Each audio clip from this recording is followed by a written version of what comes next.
शुरू से बीजक चालू होता है। बंदी छोर सदगुरु श्री कबीर साहब का हमारे ऊपर बहुत बड़ा उपकार है। साहब ने सत्य न्यायालय को दर्शाया,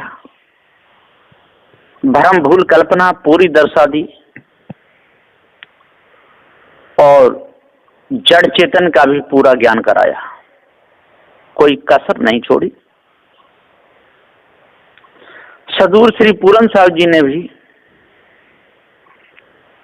सदग्रंथ बीजक का जब टीका किया तब पूरा भेद खोल दिया।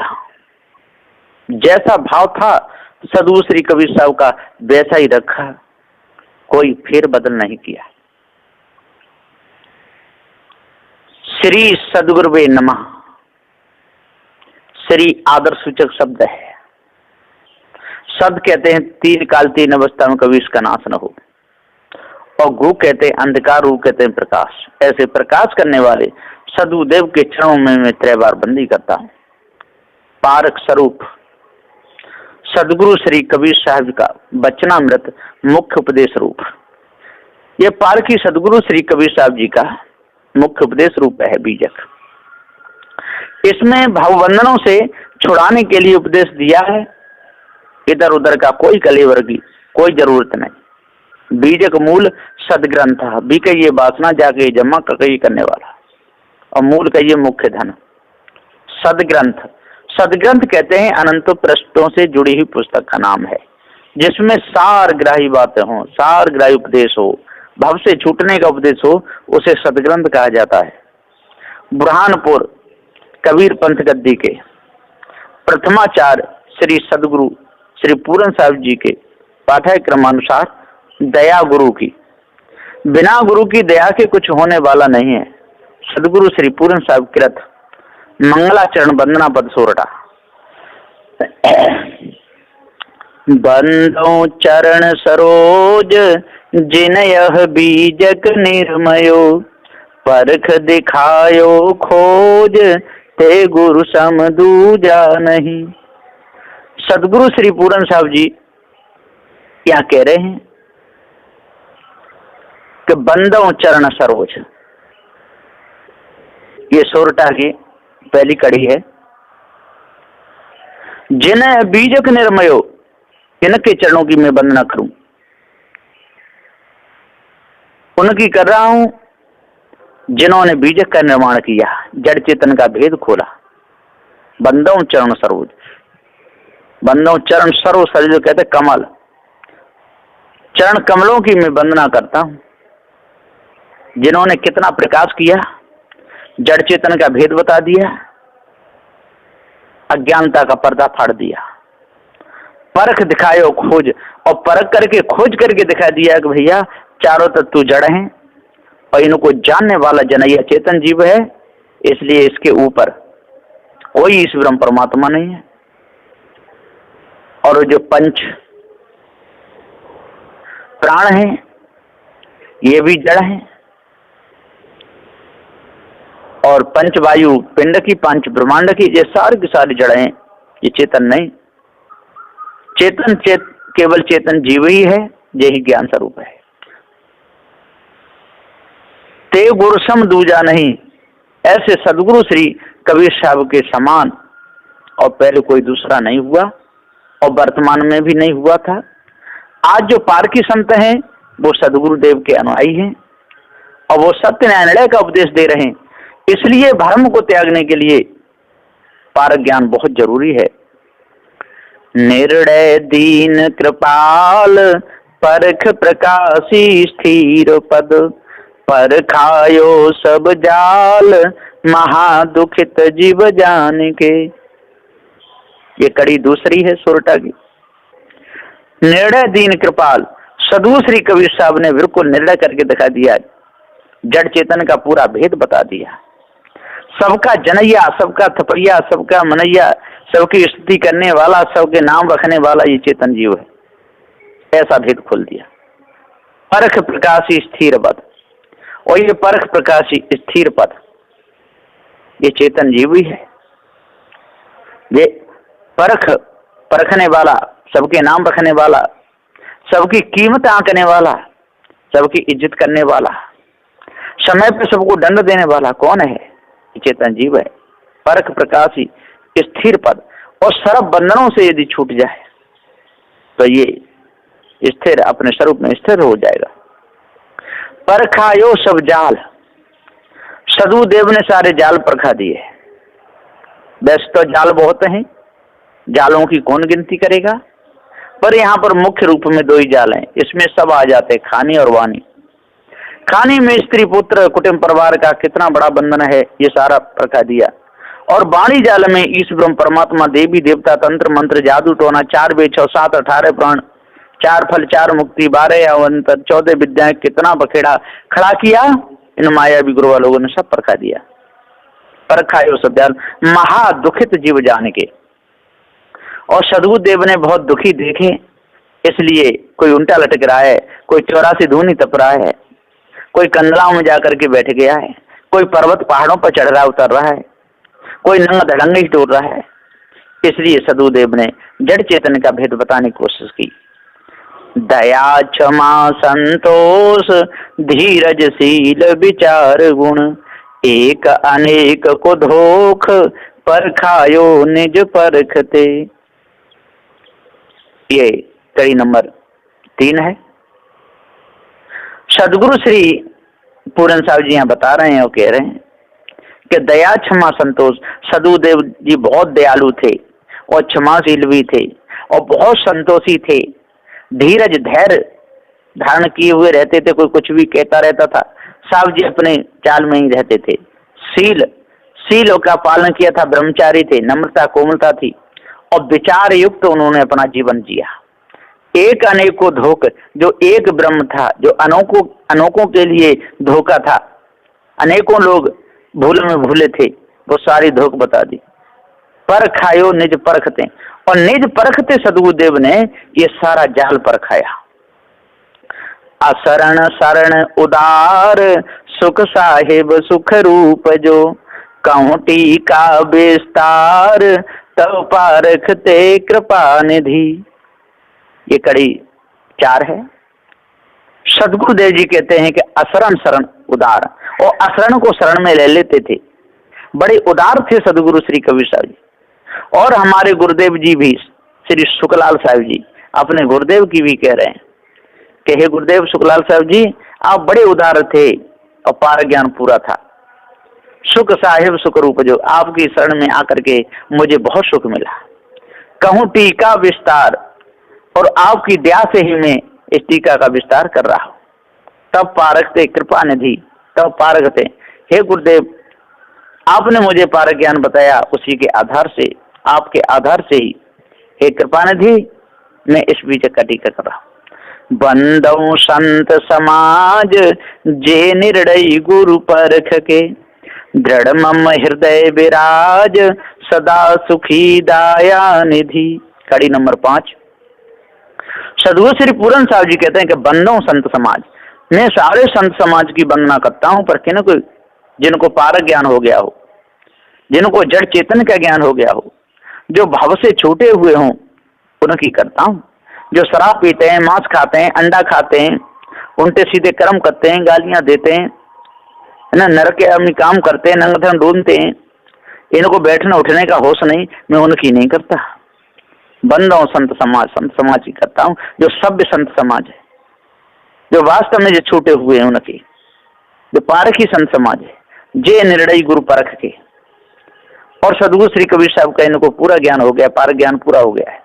दृढ़ मम हृदय विराज, और दृढ़ता से मैं उनको अपने हृदय में बसाता हूं। दया सदा सुखी दाया निधि, और सदा सुखी हैं वो दाया निधि, उन्हीं के चरण कमलों का मैं दास हूं। इति ये 5वीं कड़ी है। इति मंगलाचरणम समाप्त, यहाँ पर मंगलाचरण समाप्त होता है। पारख, आद्य पारख सिद्धांत प्रकाशक बंदी छोर सदगुरु श्री कबीर साहब का वचनामृत यथार्थ सत्य न्याय निर्णय का मुख्य उपदेश रूप बीजक मूल सद ग्रंथ था। अथ लिखते रमेनी प्रथम अनुसार अथ प्रथम रमेनी प्रकरण प्रारंभ, अथ संध्या पाठ नियम क्रमे प्रथम पाठा 1। रमेनी 1 से 84 तक हैं। रमेनी 1। सदगुरु श्री कवि साहब जी कहते हैं, अंतर ज्योति शब्द एक नारी, हरि ब्रह्माता के त्रिपुरारी। चौपाई नंबर 1। साहब कहते हैं अंतर, अंतर का ये भीतर और ज्योति का ये बाहर और शब्द का ये नाना प्रकार के जो चल रहे हैं और नारी का ये वासना। हरि ब्रह्माता के त्रिपुरारी, हरि का ये विष्णु और ब्रह्मा और त्रिपुरारी का ये महादेव। त्रिपुरासुर के इन्होंने 3 पुत्र मार दिए थे, तारकच्छ, कमलकच्छ और विद्युत माली, इसलिए इनका नाम त्रिपुरारी पड़ा था। वो तीनों लोहे सोने चांदी के विमानों में उड़ते थे और उनको मार करके इन्होंने विजय की, इसलिए इनको त्रिपुरारी कहा गया। ये सारे के सारे हिंसकी थे, काम क्रोध मद मोह लोभ में डूबे हुए थे, इनको पारा ज्ञान नहीं हुआ था। तो अंतर ज्योति शब्द एक नारी, हरि ब्रह्मता के त्रिपुरारी, जे भी इसी विषय वासना भ्रम में और डूबे रहे। ते त्रिये भगलिंग अनंता, ते उन जाने आदिवंता। ये चौपाई नंबर 2 है। सदगुरु श्री कबीर साहब जी कहते हैं कि ते त्रिये भगलिंग अनंता, वो तीनों ब्रह्मा विष्णु महेश और 3 प्रकार की त्रियाओं से और कई बार भगभोग किए और बच्चे भी पैदा किए। ते त्रिये भगलिंग अनंता, ते उन जान आदिवंता, और वो कोई भी अपने जीवन का आदंत नहीं जान सके और ये भी उनको पता नहीं चला कि ये जगत अनादि है कि किसी ने बनाया है। भ्रम में ही उनका पूरा जीवन गया, त्रियाओं के साथ में ही उनका जीवन गया, भग भोगते भोगते उनका जीवन गया। ते भगलिंग अनंता, उन्होंने लड़कियों को भी पैदा किया और लड़काओं को भी पैदा किया, अपनी माता को भी नहीं छोड़ा, ना बहन को छोड़ा। ते उन जानवाद बनता, उनको पारक ज्ञान हुआ ही नहीं। बाखरे एक विधाते कीना, 14 ठहर पाठ सोलीना। चौपाई नंबर 3।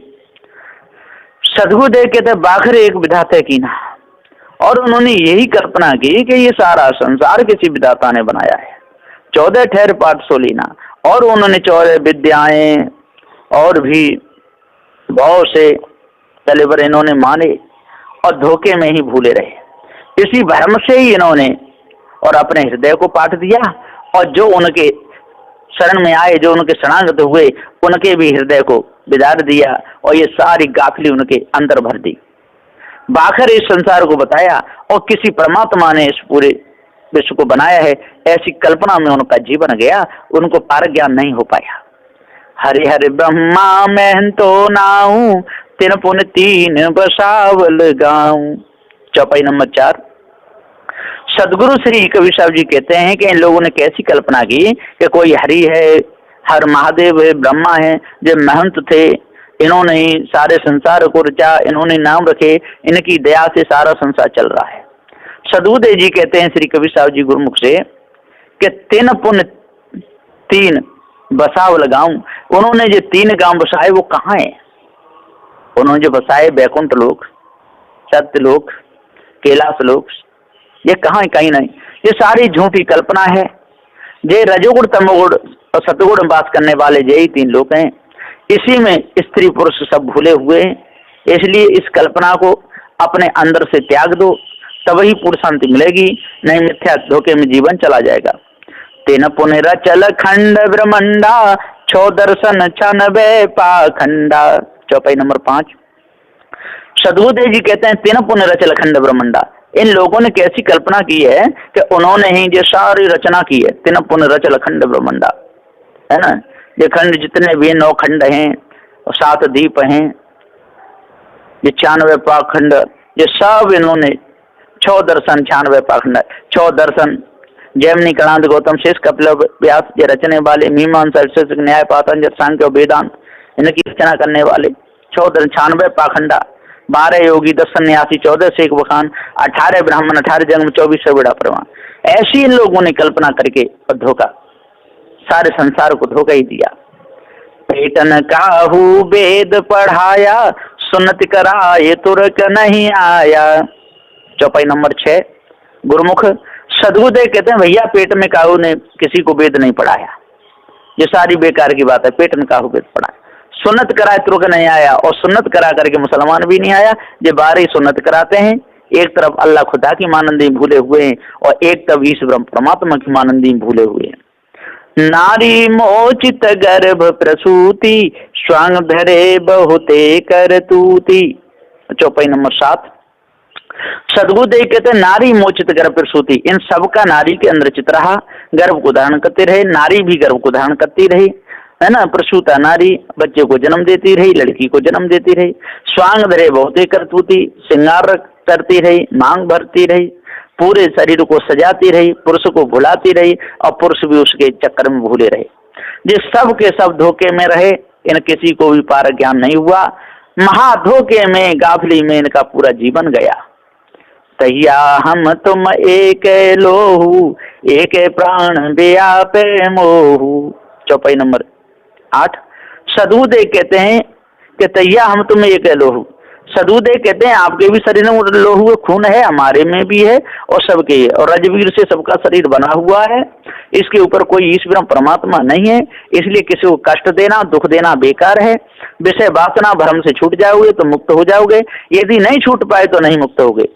एक है प्राण व्यापे मोह, और एक जैसा ही प्राण सबके शरीर में चल रहा है। जब प्रारब्ध पूरा हो जाएगा, प्राण वायु जी निकल जाएगी और जीव जो शरीर मुर्दा हो जाएगा। और जीव यदि भवबंधन से नहीं छूट पाया, विषय वासना भरों को नहीं मिटा पाया, तो प्राण वायु को लेकर के फिर दूसरी खानियों में और चला जाएगा, बचेगा नहीं। ये 8 नंबर की चौपाई है। एक जनी जना संसारा, कौन ज्ञान से भयउ निनारा। चौपाई नंबर 9।